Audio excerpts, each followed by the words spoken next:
happy birthday Káyọ̀dé Tọ̀míwá. ọdún ẹ lóde máa rìn máa ṣoge. ọdún ẹ lóde máa rìn máa ṣakọ. ó tún lé lọ́dún kan lọ́rùn làbá kí o. ọdún ẹ lóde máa rìn máa ṣakọ. Àjọkẹ́ Àdè kú oríire ayẹyẹ oríkádùn òní o.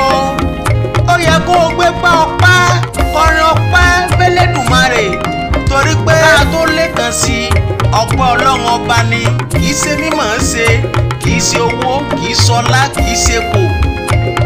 ọdọọdún là ń rórógbó ọdọọdún là ń ráwùsá Àjọkẹ́ lọ́dún la ó máa bá ọ. ó sọdún èyí a ò ní ṣe mí lágbá Ẹlẹ́dùmarè kò ní jẹ́ pín rẹ. wàá ṣe mí nínú owó wàá ṣe nínú ọlá wàá ṣe nínú ẹ̀kú tí ń ṣe baálé ọ̀rọ̀ ọmọ onímọ̀ọ́rọ̀ àtètèkàn tí a bá ń tilé Ifẹ̀ bọ̀. ìyá ayídó ni má yí kòkò bẹ́ẹ̀ bá a bá yí kòkò bẹ́ẹ̀ inú alámọ̀ àbàjọ́ dájú ọmọ odó ní kí ìkòkò lámọ̀ àṣeyísàmọ́dún igbó ọdún ìṣẹ́jú kan ní lágbára Elédùà.